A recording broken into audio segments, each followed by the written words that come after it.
Bright Duty. Every student matters. How does the parliament control the executive? At the time of formation of the government or the cabinet, the prime minister acts very wisely since the cabinet is the epicenter of the whole operation with the prime minister and is the chief operator. And it is the provision of the parliamentary system that till the cabinet enjoys the confidence of the house, it cannot be removed. And normally the cabinet is constituted from the party which enjoys majority in the house, and hence question does not arise for its dismissal. And under normal circumstances, but both houses of the parliament may openly criticize the government by asking tedious questions from the council of ministers and putting adjournment and non-confidence motion etc. before the house. The government feels difficulties under such a situation, and thus the cabinet always remains cautious and fully aware. And moreover, the council of ministers always remains alert and obedient before the house, since the house enjoys the power to dismiss the council of matters.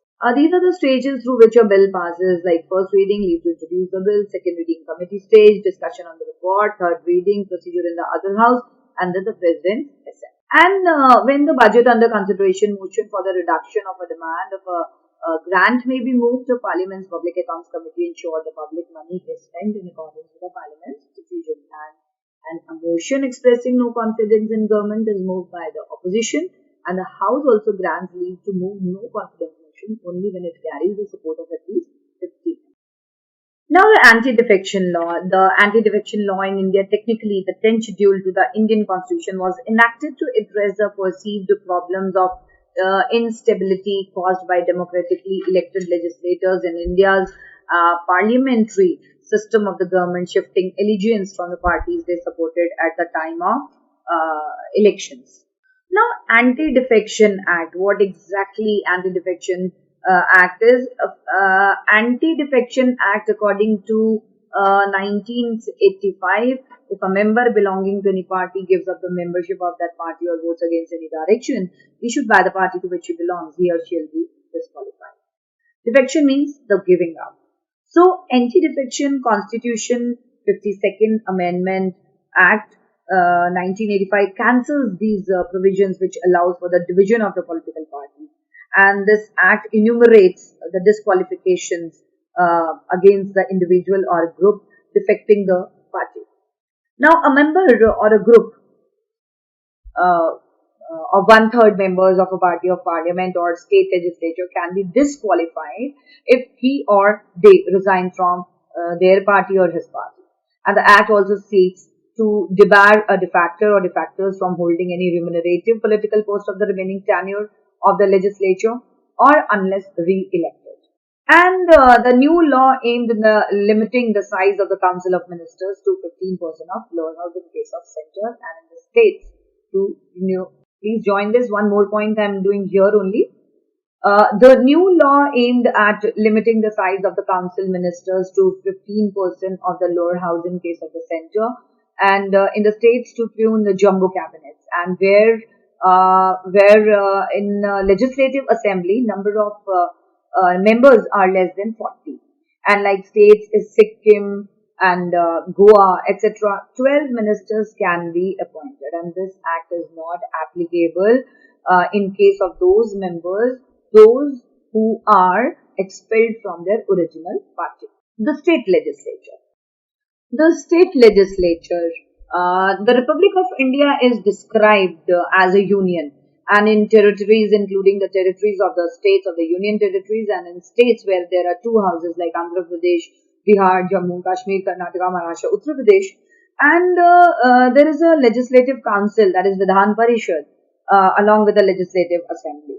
And in such case, the legislative council in the upper house, and while legislative assembly in the lower house, and of the state legislature also. And the governor shall not be a member of legislature or parliament, shall not hold any office or profit.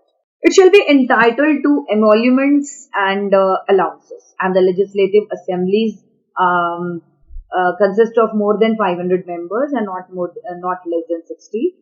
Because the biggest state like Uttar Pradesh has 403 members in its assembly, and states which have small population are in small in size have a provision of having even lesser number of members in the Legislative Assembly. Puducherry, Mizoram, Arunachal Pradesh have only 30 members each, and Sikkim has 32 members. And all members of the Legislative Assembly are elected on the basis of adult franchise, and like President has the power to nominate two Anglo-Indians in the Lok Sabha, and similarly the Governor also has the power to nominate 12 members along with two Anglo-Indians community, or he or she deems fit, if he or she is of opinion that they are adequately representative of the Assembly. The composition of Legislative Assembly, according to Article 171 of Constitution, the minimum number of members of Legislative Council must be 40 and the maximum equal to 1/3 of the members of Legislative Assembly of the same state. And India follows the Irish pattern because we have borrowed it from Ireland in the composition of Legislative Council. And the election of members for this council is held for 1/3 of the total members of the council will be elected directly by an electoral college composed of the members of district boards, municipal committees, and other local bodies, and 1/3 of local like members of the council will be elected directly by an electoral college composed of the members of legislative assembly of the concerned state. The total number of members in the legislature shall not exceed 1/3 of the total number of members in the legislative assembly in the state. Now the qualifications. The qualifications of a member of the state legislature are largely similar to the qualification by the member of parliament. How? A person should be Indian citizen, not less than 30 years, and no person can become a member of legislative assembly or the legislative council of any state unless he himself is a voter from any constituency of the state, and those who cannot become members of parliament can also become members of the state legislature.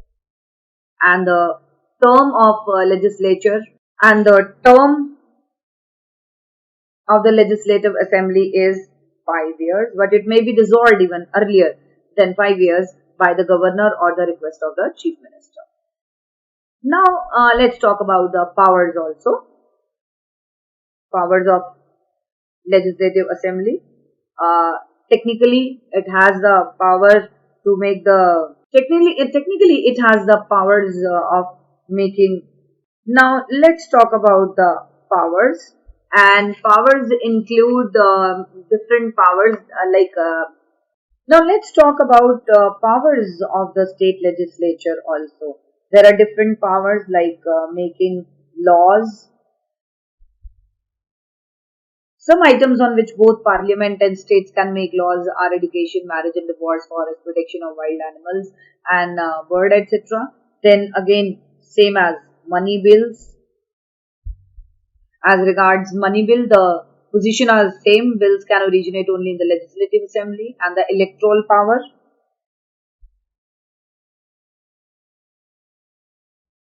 The state legislature besides make laws also one electoral power in electing the President of India and elected members of the legislative assembly along with the elected members. And then constitutional amendment power is, we have seen that the power that some parts of the constitution can be amended by parliament and with the approval of the half of the state legislature. Thus, the state legislature take part in the process of amendment of our constitution.